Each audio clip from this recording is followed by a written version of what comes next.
Hello and welcome to Team 26027's Design Day video presentation of our durability test apparatus for SynCard's Emperor Total Artificial Heart. Team 26027's members consist of Liam Bray, Andrew Carlson, Dylan Fisher, Cooper Myers, Ethan Pham, and Isaiah Zacharias. First, we will begin with an introduction of the project and its motivations.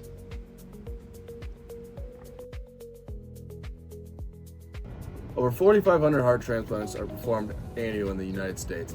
While wait times have improved, the number of patients requiring transplants continues to grow. To address this need, SynCard developed the Total Artificial Heart, the first FDA-approved device capable of fully replacing a human heart. Their newest model, the internally driven Emperor Total Artificial Heart, represents a major advancement in the patient quality of life due to the removal of an external driver. However, before deployment, these devices must undergo extensive long-term durability testing. Current testing relies on the Donovan mock circulatory system, which lacks the ability to submerge the heart, maintain physiological temperature, and scale efficiently. Our project addresses these limitations through the design of a scalable, temperature-controlled durability test apparatus. Next, we will discuss the requirements and goals of the durability test apparatus.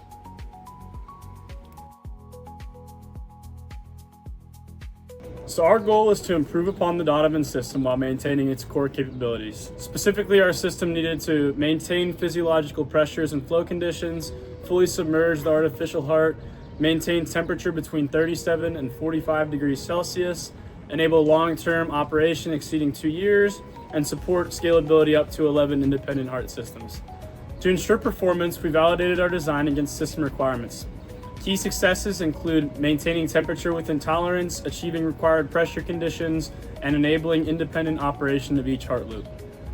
Some requirements remain in progress, particularly full flow validation and multi-heart scalability, which are currently being addressed in our 11-heart system build. Next, we will provide an overview of the durability test apparatus.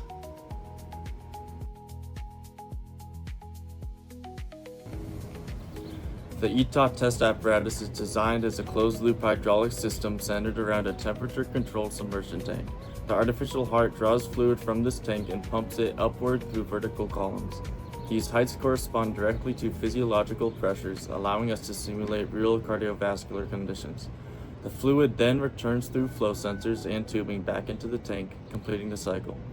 Additional subsystems include a filtration loop for long-term cleanliness and a reserve tank for draining and maintenance. Sensors throughout the system measure pressure, flow, temperature, enabling continuous monitoring and validation. Next, we will go over the key mechanical design elements of the durability test apparatus.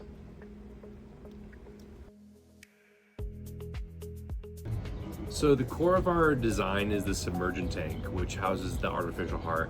Unlike previous systems, our design allows the heart to operate fully submerged while maintaining precise pressure conditions through controlled water height.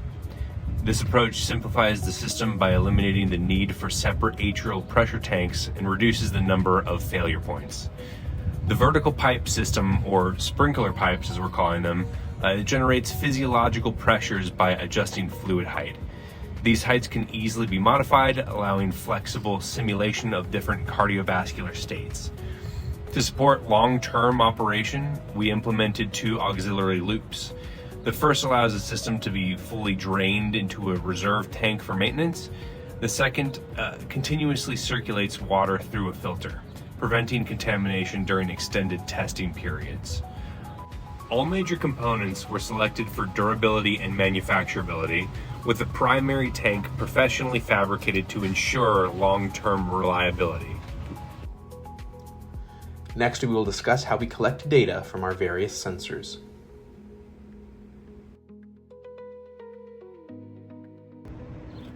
To meet FDA durability testing requirements, continuous data collection is critical. Our system uses multiple pressure sensors positioned at key points, including heart outputs and within the tank, to validate physiological conditions. Flow sensors are placed along return paths to measure output from the heart, and temperature sensors ensure thermal stability. All sensor data is collected using a LabJack T7 data acquisition system.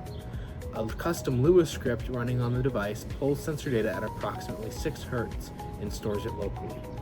This data is then accessed through a LabVIEW interface, which provides a real-time visualization and exports long-term data sets for analysis. While our current sampling rate is lower than intended, it is sufficient to capture system trends, and optimization of the data pipeline is planned for future work. Next, we will discuss the results and data we have collected using our One Heart system. To validate our design, we conducted testing on a single heart system.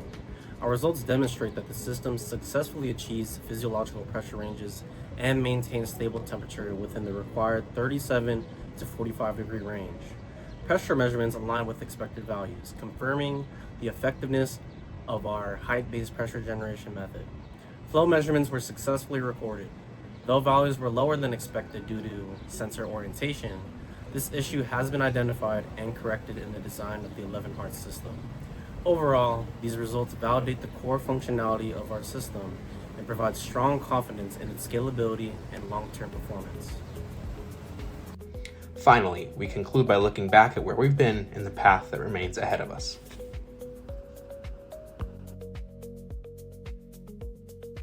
In conclusion, our team developed a scalable durability testing system that improves upon existing methods by enabling heart submersion, temperature control, and modular expansion. While the full 11 heart system is still under construction, our single heart validation demonstrates that the core design meets key physiological and operational requirements. Future work will focus on completing the multi-heart system, refining flow measurements, and increasing data acquisition performance. We would like to thank SynCard and Don McDonald, our project mentor, for their support to the project. Thank you for your time.